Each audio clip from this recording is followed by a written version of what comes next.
सुनहरी सीपियों वाली लाल साड़ी पहनकर जब मैं कमरे से बाहर निकली तो मुझे देखकर अनिरुद्ध की आंखें चमक उठी। आगे बढ़कर मुझे अपने आगोश में लेकर वह बोले, छोड़ो सौम्या, क्या करना है शादी वादी में जाकर। तुम आज इतनी प्यारी लग रही हो कि बस तुम्हें बाहों में लेकर प्यार करने का जी चाह रहा है। क्या आप भी? मैंने स्वयं को धीरे से छुड़ाते हुए कहा। विशाल आपका सबसे करीबी दोस्त है, उसकी शादी में नहीं जाएंगे तो वह बुरा मान जाएगा। वैसे भी इस प्रदेश में आपके मित्र ही तो हमारा परिवार हैं। चलिए अब देर मत कीजिए। अच्छा, लेकिन पहले कहो कि तुम मुझसे प्यार करती हो। हाँ बाबा, मैं आपसे प्यार करती हूँ। मेरा लहजा एकदम सपाट था। अनिरुद्ध कुछ देर गौर से मेरी आंखों में झांकते रहे, फिर बोले, तुम सचमुच बहुत अच्छी हो। तुम्हारे आने से मेरी जिंदगी संवर गई है। अपने आप को बहुत खुशनसीब समझने लगा हूँ मैं। फिर भी न जाने क्यों ऐसा लगता है जैसे तुम दिल से मेरे साथ नहीं हो, कि जैसे कोई समझौता कर रही हो। सौम्या, सच बताओ, तुम मेरे साथ खुश तो हो ना? मैं सिहर उठी। क्या अनिरुद्ध ने मेरे मन में झांक कर सब देख लिया था? नहीं, ऐसा नहीं हो सकता। खुद को संयत कर मैंने इतना ही कहा। आप भी कैसी बातें करते हैं? मेरे खुश ना होने का क्या कारण हो सकता है? इस वक्त मुझे बस समय से पहुंचने की चिंता है और कोई बात नहीं है। शादी से वापस आते आते काफी देर हो गई थी। अनिरुद्ध तो बिस्तर पर लेटते ही सो गए, लेकिन मेरे मन में उथल पुथल मची हुई थी। पुरानी यादें दस्तक देकर मुझे बेचैन कर रही थी। ऐसे में नींद कहाँ से आती? कितने खुशनुमा दिन थे वे। स्कूल के बाद कॉलेज में प्रवेश, बेफिक्र यौवन, आंखों में सपने और उमंगों के उस दौर में वीरांगना का साथ, वीरांगना राणा। प्यार से सब उसे वीरा बुलाते थे। दूध में घुले केसर सी उजली रंगत, लंबी घनी केश राशि, उज्जवल दंत पंक्ति, अत्यंत मासूम लावण्य था उसका। जीवन को भरपूर जीने की चाह, समस्याओं का साहस से सामना करने का माध्य, हर परिस्थिति में हंसते रहने की अद्भुत क्षमता। मैं उसकी जीवंतता से प्रभावित हुए बिना न रह सकी। हम दोनों कब एक दूसरे के निकट आ गई, खुद हमें भी पता न चला। फिर तो कभी वह मेरे घर, कभी मैं उसके घर में होती। साथ नोट्स बनाते और खूब गप्पे लड़ाते। माँ मजाक में कहती, जिसकी शादी पहले होगी वह दूसरी को दहेज में ले जाएगी, और हम खिलखिलाकर हंस पड़ते। एक दिन वीरा ने मुझसे कहा, आज भाई घर आने वाला है, इसलिए मैं कॉलेज नहीं चलूंगी, तुम शाम को आना, तब मिलवाऊंगी अपने भाई से। वीरा का बड़ा भाई फौज में कैप्टन था और छुट्टी लेकर काफी दिन के बाद घर आ रहा था। इसी वजह से वह बहुत उत्साहित थी। शाम को वीरा के घर पहुंचकर मैंने डोरबेल बजाई और दरवाजे से थोड़ा टिक कर खड़ी हो गई। लेकिन अपनी बेख्याली में मैंने देखा ही नहीं कि दरवाज़ा सिर्फ भिड़ा हुआ था, अंदर से बंद नहीं था। मेरा वजन पड़ने से वह एक झटके से खुल गया, मगर इससे पहले कि मैं गिरती, दो हाथों ने मुझे मजबूती से थाम लिया। मैंने जब सिर उठाकर देखा तो देखती ही रह गई। वीरा जैसा ही उजला रंग, चौड़ा सीना, ऊंचा कद, तो यह था कैप्टन समर राणा। उसकी नजरें भी मुझ पर टिकी हुई थी, जिनकी तपिश से मेरा चेहरा सुर्ख हो गया और मेरी पलकें संवंत ही झुक गई। लो, तुम मेरे मिलवाने से पहले ही भाई से मिल ली, तो कैसा लगा मेरा भाई? वीरा की खनकती आवाज से मेरा ध्यान बटा। उसके बाद मैं ज्यादा देर वहां न रह पाई, जल्दी ही बहाना बनाकर घर लौट आई। उस पूरी रात जागती रही मैं। उन बलिष्ठ बाहों का घेरा रह रहकर मुझे बेचैन करता रहा। एक पुरुष के प्रति ऐसी अनुभूति मुझे पहले कभी नहीं हुई थी। सारी रात अपनी भावनाओं का विश्लेषण करते ही बीती। समर से अक्सर ही सामना हो जाता। वह बहन को रोज घुमाता और वीरा मुझे भी साथ पकड़कर ले जाती। दोनों भाई बहन एक से थे, ऊपर से सताने के लिए मैं थी ही। रास्ते भर मुझे लेकर हंसी ठिठोली करते रहते, मुझे चिढ़ाने का एक भी मौका न छोड़ते। मगर मेरा उनकी बातों में ध्यान कहाँ होता, मैं तो समर की मौजूदगी से ही रोमांचित हो जाती। दिल जोरों से धड़कने लगता। उसका मुझे कनखियों से देखना, मुझे छेड़ना, मेरे शर्माने पर धीरे से हंस देना, यह सब मुझे बहुत अच्छा लगने लगा था। कभी कभी डर भी लगता कि ये कहीं यह खुशी छिन न जाए। मन में यह सवाल भी उठता कि मेरा प्यार एक तरफा तो नहीं। आखिर समर ने तो मुझे कोई उम्मीद नहीं दी थी, वह तो मेरी ही कल्पनाएं उड़ान भरने लगी थी। अपने प्रश्न का मुझे जल्दी ही उत्तर मिल गया था। एक शाम मैं समर और वीरा उनके घर के बरामदे में कुर्सी डाले बैठे थे। तभी आंटी पोहे बनाकर ले आई। मैं सोच रही हूँ कि इस राजपूत के लिए कोई राजपूतनी ले आऊं। आंटी ने समर को छेड़ने के लहजे में कहा, मम्मा, भाई को राजपूतनी नहीं गुजरातीन चाहिए। वीरा मेरी ओर देखकर बड़े अर्थपूर्ण ढंग से मुस्कुराई। आंटी मेरी और समर की ओर हैरानी से देखने लगी, पर समर खिंच उठा। क्या वीरा, तुम भी? हर बात की जल्दी होती है तुम्हें, मुझे तो कह लेने देती पहले। समर ने आगे क्या कहा यह सुनने के लिए मैं वहां नहीं रुकी। थोड़ी देर बाद ही मेरे मोबाइल पर उसका फ़ोन आया। अपनी शैली के विपरीत आज उसका स्वर गंभीर था। सॉरी सौम्या, मैं खुद तुमसे बात करना चाहता था, लेकिन वीरा ने मुझे मौका ही नहीं दिया। खैर, मेरे दिल में क्या है यह तो सामने आ चुका है। अब अगर तुम्हारी इजाज़त हो तो मैं मम्मी पापा से बात करूं। वैसे एक फ़ौजी की ज़िंदगी तमाम खतरों से भरी होती है। अपने प्यार के अलावा तुम्हें और कुछ नहीं दे सकता। अच्छी तरह से सोचकर मुझे जवाब देना। सोचना क्या है, मैं मन से तो तुम्हारी हो चुकी हूँ। अब जैसा भी हो मेरा नसीब तुम्हारे साथ है। हमारे प्यार को परिवार वालों की सहमति मिल गई और तय हुआ कि मेरी पढ़ाई होने के बाद हमारा विवाह किया जाएगा। समर की छुट्टियां खत्म होने को थीं। उसके वापस जाने से पहले जो लम्हे मैंने उसके साथ गुजारे वे मेरे जीवन की अमूल्य निधि हैं। उसका शालीन व्यवहार मेरे प्रति और उसकी संवेदनशीलता और प्रेम के वे कोमल क्षण मुझे भाव विह्वल कर देते। उसके साथ अपने भविष्य की कल्पनाएं एक सुखद अनुभूति थी, मगर इंसान जैसा सोचता है वैसा हो कहाँ पाता है। पड़ोसी देश के अचानक आक्रमण करने की वजह से सीमा पर युद्ध के हालात उत्पन्न हो गए। एक फौजी के परिवार को किन परिस्थितियों से गुजरना पड़ता है इसका अंदाजा मुझे उस वक्त ही हुआ। टीवी पर युद्ध के हृदय विदारक दृश्य और फौजियों की निर्जीव देहें, उनके परिजनों का करुण रुदन देखकर मैं विचलित हो जाती। मन तरह तरह की आशंकाओं से घिरा रहता। सारा वक्त समर की कुशलता की प्रार्थना करते ही बीतता। ऐसे में मैं एक दिन वीरा के साथ बैठी थी कि समर की बटालियन से फ़ोन आया। समर को लापता कर दिया गया था। माना जा रहा था कि उसे दुश्मन देश के सैनिकों ने बंदी बना लिया था। कुछ देर के लिए तो हम सब जड़ रह गए, फिर मन की पीड़ा आंखों के रास्ते आंसू बनकर बह निकली। वहां समर न जाने कितनी यातनाएं झेल रहा था और यहाँ खुद को इतना बेबस और लाचार महसूस कर रहे थे हम। युद्ध की समाप्ति पर दुश्मन देश ने अपने पास युद्ध बंदी होने की बात पर साफ इनकार कर दिया। हमारी कोई कोशिश काम न आई। हम जहाँ भी मदद की गुहार लगाते हमें आश्वासनों के अलावा कुछ न मिलता। उम्मीद की कोई किरण नजर नहीं आ रही थी। वक्त गुजरता गया। इतना सब होने के बाद भी जिंदगी रुकी नहीं। वाकई यह बड़ी निर्मोही होती है। जीवन तो पुराने ढर्रे पर लौट आया, लेकिन मेरा मन मर चुका था। वीरा और अब मैं भी साथ ही कॉलेज जाते, मगर समर अपने साथ हमारी हंसी खुशी सब ले गया। बस जीना था तो सांस ले रहे थे, ऐसे ही निरुद्देश्य। जीवन बस एक शून्य भर रह गया था। फिर हम दोनों ने साथ ही बिजनेस एडमिनिस्ट्रेशन का कोर्स भी कर लिया। तब एक दिन मम्मी ने मुझे अनिरुद्ध की तस्वीर दिखाई।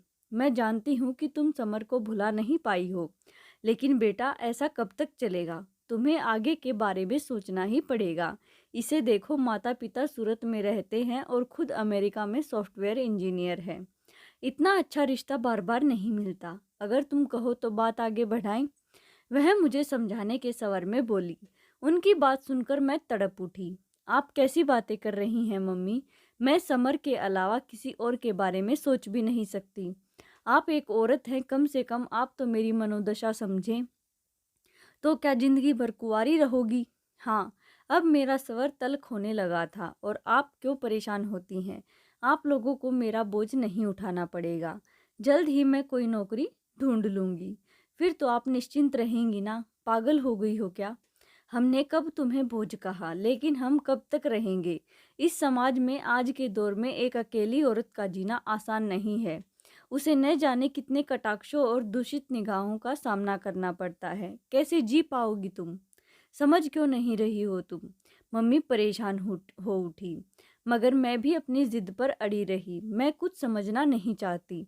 मैं बस इतना जानती हूँ कि मैं सिर्फ समर से प्यार करती हूँ और समर का कुछ पता नहीं वह जिंदा भी है या कुछ पता नहीं। वीरा की धीमी आवाज़ सुनकर वह दोनों चौंक पड़ी। वह न जाने कब से खड़ी हमारी बातें सुन रही थी, लेकिन हमें पता ही न चला था। मम्मी कुछ झेप कर रह गई, लेकिन उसने उन्हें मैं बात करती हूँ कहकर दिलासा दिया और हम दोनों को अकेले छोड़कर वहाँ से चली गई। वीरा, तू कुछ तो सोच समझ कर बोला कर। तू भूल रही है कि जिसके बारे में तू यह सब बातें कर रही वह तेरा ही भाई है। जानती हूँ, लेकिन हकीकत से भी तो मुंह नहीं मोड़ा जा सकता। हमारी जो जिम्मेदारियां हैं उन्हें भी तो पूरा करना हमारा ही फर्ज है। तुम्हें शायद भाई के लौटने की आस है, लेकिन जब 1971 में युद्धबंदी अब तक नहीं लौटे तो हम किस आधार पर उम्मीद लगाएं। लेकिन के लिए कोई गुंजाइश नहीं। सौम्या, तुम अपने माता पिता की इकलौती संतान हो। तुम चाहती हो कि वे जीवन भर तुम्हारे दुख में घुलते रहें। क्या तुम्हारा उनके प्रति कोई फर्ज नहीं है? लेकिन मेरा भी तो सोचो। समर के अलावा मैं किसी और से कैसे शादी कर सकती हूँ? अपनी जिम्मेदारियों को सामने रखोगी तो फैसला लेना आसान हो जाएगा। उस दिन हम दोनों सहेलियां आपस में लिपटकर खूब रोई। फिर मैं अनिरुद्ध से विवाह करके न्यू जर्सी आ गई, मगर मैं समर को एक दिन के लिए भी नहीं भूल पाई। हालांकि मैंने अनिरुद्ध को कभी भी शिकायत का मौका नहीं दिया। अपने हर कर्तव्य का निर्वहन भली प्रकार से किया, पर मेरे मन में उसके लिए प्रेम पनप न सका। मेरे मन मंदिर में तो समर बसा था, अनिरुद्ध को कहाँ जगह देती। यही बात मुश्किल भी खड़ी करती। मैं कभी मन से अनिरुद्ध की पत्नी न बन पाई। उसके सामने जब अपना तन समर्पित करती तब मन समर की कल्पना करता। खुद पर गलानी होती मुझे। लगता अनिरुद्ध को धोखा दे रही हूँ। आखिर उसकी तो कोई गलती नहीं थी, फिर क्यों उसे अपने हिस्से के प्यार से वंचित रहना पड़े। अब वही तो मेरे जीवन का सच था, मगर खुद को लाख समझाने पर भी मैं समर को दिल से नहीं निकाल पाई। शायद एक औरत जब प्यार करती है तो बहुत शिद्दत से करती है। अलार्म की आवाज ने विचारों की श्रृंखला को तोड़ दिया। सारी रात सोचते सोचते ही बीत गई। एक ठंडी सांस लेकर मैं उठ खड़ी हुई। फिर 1 साल बाद ही भारत आना हुआ। इस बीच वीरा का विवाह हो चुका था। जब इस बात का पता चला तो मैंने मन में एक टीस सी उठी थी। तुम्हारी पसंद का मूंग की दाल का हलवा बनाया है। वह तो क्या खाती होगी तुम यह सब। मम्मी मेरे मन से बहुत उत्साहित थी। वह वीरा कैसी है मम्मी? वह अपने ससुराल में ठीक तो है ना? हाँ, वह भी आई है अभी मायके। अच्छा, तो मैं जाऊंगी उससे मिलने, मैंने खुश होकर कहा। इस पर मम्मी कुछ खामोश हो गई, फिर धीरे से बोली, हमने तुमसे एक बात छिपाई थी। वीरा की शादी के कुछ दिन पहले ही समर रिहा किया गया था। उसका एक पाँव बेकार हो चुका है, बैसाखियों के सहारे ही चल पाता है। अभी महीना भर पहले ही उसका भी विवाह हुआ है। तुम वहां जाओगी तो जाहिर है अत्यंत असहज महसूस करोगी। बेहतर होगा किसी दिन वीरा को यहीं बुला लेना। वज्रपात हुआ जैसे मुझ पर। नियति ने कैसा करूर मजाक किया था मेरे साथ। समर की रिहाई हुई तो मेरी शादी के फौरन बाद। किस्मत के अलावा किसे दोष देती। समय मेरी मुट्ठी से रेत की तरह फिसल चुका था। अब हो भी क्या सकता था। इसी उधेड़-बुन में कई दिन निकल गए। पहले सोचा कि वीरा से बिना मिले ही वापस लौट जाऊंगी, लेकिन फिर लगा कि जो होना था हो गया। उसके लिए वीरा के साथ जो मेरा खूबसूरत रिश्ता था उसे क्यों ख़त्म करूं। अजीब सी मनोदशा में मैंने उसके घर का नंबर मिलाया। हेलो। दूसरी तरफ से वही आवाज़ सुनाई दी जिसे सुनकर मेरी धड़कनें बढ़ जाती थी। विधि की कैसी विडंबना थी कि जो मेरा सबसे ज़्यादा अपना था आज वहीं पराया बन चुका था। मैं अपनी भावनाओं पर काबू न रख पाई। रूंधे गले से इतना ही बोल पाई, मैं सौम्या। कैसी हो तुम? समर का स्वर भी भीगा हुआ था। ठीक हूँ, और आप? मैं भी बस ठीक ही हूँ। वो मुझे वीरा से बात करनी थी। अभी तो वह घर पर नहीं है। ठीक है, कहकर मैं रिसीवर रखने लगी कि समर बोल उठा, रुको सौम्या, मैं कुछ कहना चाहता हूँ। जानता हूँ कि मेरा अब कोई हक नहीं, लेकिन क्या आज एक बार और तुम मुझसे शाम को उसी कॉफ़ी शॉप पर मिलोगी जहाँ मैं तुम्हें ले जाता था? एक बार लगा कि कह दूँ, हक तो तुम्हारा अब भी उतना ही है कि बुलाओगे तो सब कुछ छोड़कर तुम्हारे पास आ जाऊंगी। लेकिन यह सच कहाँ था। अब दोनों के जीवन की दिशा बदल गई थी। अग्नि के समक्ष जिस मर्यादा का पालन करने का वचन दिया था उसे तो पूरा करना ही था। अब किस हैसियत से मिलूं मैं आपसे? हम दोनों शादीशुदा हैं और आपकी नज़रों का सामना करने का साहस नहीं है मुझ में। किसी और से शादी करके मैंने आपको धोखा दिया है। नहीं, आपकी आंखों में अपने लिए घृणा और वितृष्णा का भाव नहीं देख सकती मैं। फिर ऐसा धोखा तो मैंने भी तुम्हें दिया है। सौम्या, जो कुछ भी हुआ हालात के चलते, इसमें किसी का कोई भी दोष नहीं है। मैं तुमसे कभी भी नफरत नहीं कर सकता। मेरे दिल पर जैसे बहुत बड़ा बोझ है। तुमसे बात करके खुद को हल्का करना चाहता हूँ। बाकी जैसा तुम ठीक समझो। मैं जानती थी कि मैं उसे इनकार नहीं कर सकती। एक बार तो मुझे उससे मिलना ही था। मैंने समर से कह दिया कि मैं उससे 6 बजे मिलने आऊँगी। शाम में 5:30 बजे ही कॉफ़ी शॉप पर पहुँच गई, लेकिन समर वहाँ पहले से ही मौजूद था। जब उसने मेरी ओर देखा तो उठकर खड़ा हो गया। उफ़! क्या हालत हो गई थी उसकी। जेल में मिली यातनाओं ने कितना अशक्त कर दिया था उसे। और उसका बायां पैर, बड़ी मुश्किल से बैसाखियों के सहारे खड़ा था वह। कभी सोचा भी न था कि उसे इन हालात में देखना पड़ेगा। हम दोनों की ही आंखों में नमी थी। वेटर कॉफ़ी देकर चला गया था। वीरा कैसी है? मैंने ही शुरुआत की। अच्छी है, एक गहरी सांस लेकर समर बोला।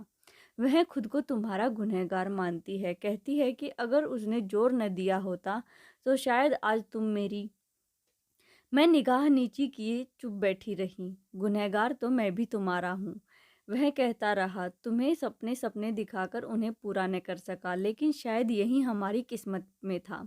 पकड़े जाने पर मुझे भयंकर अमानवीय यातनाएं दी जाती। अगर हिम्मत हार जाता तो दम ही तोड़ देता, लेकिन तुमसे मिलन की आस ही मुझे उन कठिन परिस्थितियों में हौसला देती। एक बार भागने की कोशिश भी की, लेकिन पकड़ा गया।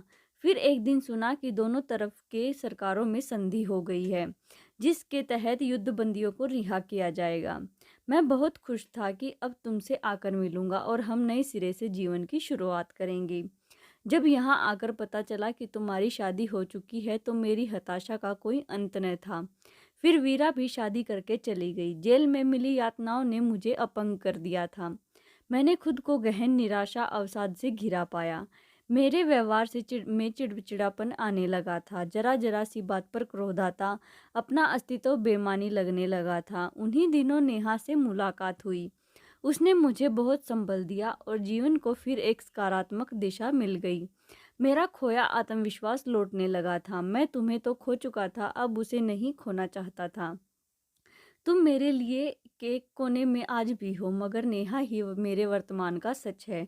मैं सोचने लगी कि एक पुरुष के लिए कितना आसान होता है अतीत की पीछे ढकेलकर जिंदगी में आगे बढ़ जाना। फिर खुद पर ही शर्मिंदगी हुई। अगर समर मेरी याद में बैरागी बनकर रहता तब खुश होती क्या मैं? बस तुम्हारी फिक्र रहती थी। पर तुम अपने घर संसार में सुखी हो, यह जानकर मैं सुकून से जी पाऊंगा। समर कह रहा था, मुझे खुशी है कि तुम्हें ऐसा साथी मिला है जिसके साथ तुम संतुष्ट हो। मैंने सहजता से कहने की कोशिश की दिल पर कोई बोझ मत रखो और वीरा से कहना मुझसे आकर मिले। अब चलती हूँ, देर हो गई है।